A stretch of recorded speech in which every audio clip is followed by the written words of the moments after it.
দোল পূর্ণিমায় রং খেলা যাবে না, তারা যেন বলেছিল চন্দ্রগ্রহণের সূতক নাকি পড়ে গেছে, তারা বলেছিল এবার হোলি খেললে বা দোলের দিন রং খেললে আমাদের অমঙ্গল হবে। তারা কি জানে গত 100 বছরে যে শুভ তিথি কখনো আসেনি, সেই শুভ তিথির মিলনযোগ এবারে ঘটেছে। আসুন একটু বিস্তারিত বোঝায়। চৈতন্য চরিতামৃততে উল্লেখ আছে 100 বছর আগে এরকমই একটি চন্দ্রগ্রহণ যুক্ত মহাপূর্ণিমা তিথিতে মহাপ্রভু আবির্ভূত হয়েছিলেন। হ্যাপি হোলি। গুরুজনদের জানাই আমার তরফ থেকে আন্তরিক শ্রদ্ধা সহকারে প্রণাম, আর আমার সমবয়সী ছোটদেরকে জানাই ভালোবাসা। তো আজকের ভিডিওটা আমি করতে চলেছি সোশ্যাল মিডিয়ায় বিশেষভাবে পরিচিত পদ্মাবতী দিদিভাইয়ের একটি ভিডিওর প্রতি উত্তর স্বরূপ। দোল পূর্ণিমা, রং খেলা, চন্দ্রগ্রহণ, শ্রী চৈতন্য মহাপ্রভুর জন্ম, এই নিয়ে উনি একটি বিশেষ ভিডিও করেছেন। ভিডিওটা অবশ্যই যুক্তিযুক্ত, কিন্তু কিছু অযুক্তি এর মধ্যে আছে, যার পরিপ্রেক্ষিতেই আমি আজ কিছু কথা বলবো। পদ্মাবতী দিদি ভাই, আপনাকে অসম্মান করার কোনো স্বাদ বা সাধ্য কোনোটাই আমার নেই।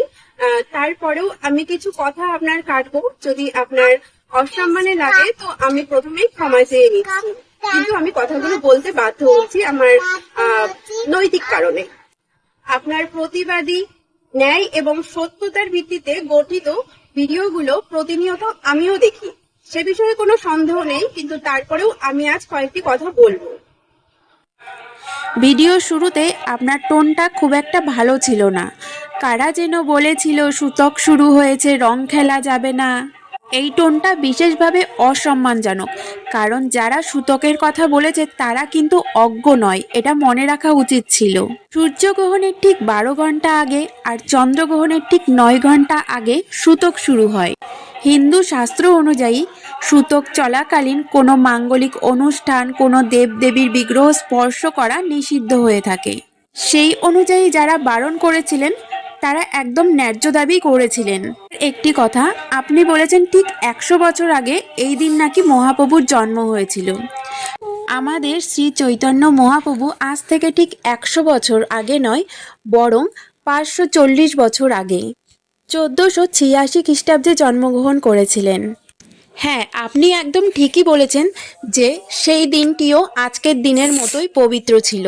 আপনার কথার যথেষ্ট যুক্তি রয়েছে, কিন্তু আপনার ভুলটা আমি সংশোধন করে দিই। আমরা সকলেই মহাপ্রভুকে শ্রীকৃষ্ণের অবতার মনে করি। তিথি, নক্ষত্র, গ্রহণ, শুভ অশুভ নানান নিয়মের ঊর্ধ্বে কিন্তু ভগবানকে কোনো নির্দিষ্ট সীমানায় বেঁধে দেওয়া যায় না। আমাদের শাস্ত্র অনুযায়ী মনে করা হয় মহাপ্রভু এসেছিলেন শ্রীকৃষ্ণের অবতার রূপে। আবার অনেকে মনে করেন শ্রীকৃষ্ণের অবতার নয়, তিনিই ছিলেন স্বয়ং শ্রীকৃষ্ণ। শ্রী চৈতন্য মহাপ্রভু যখন ভূমিষ্ঠ হয়েছিলেন সেই দিনটা চন্দ্রগ্রহণ ছিল।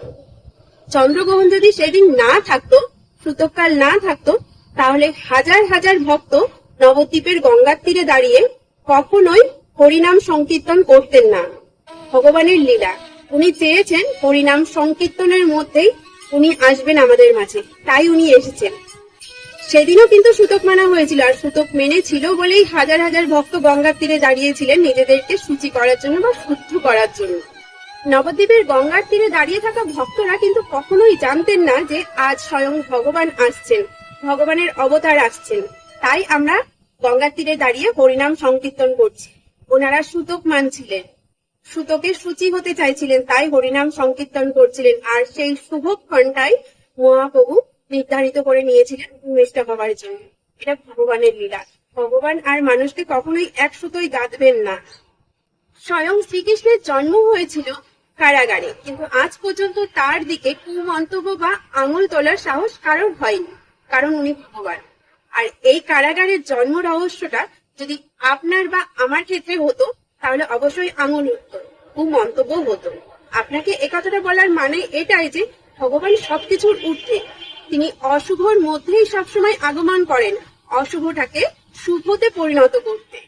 হ্যাঁ, এটা সত্যি যে আজকে যারা রং খেলছেন তাদের থেকে গ্রহণের মধ্যে যারা রং খেলেছেন তারা বেশি আনন্দ করেছেন।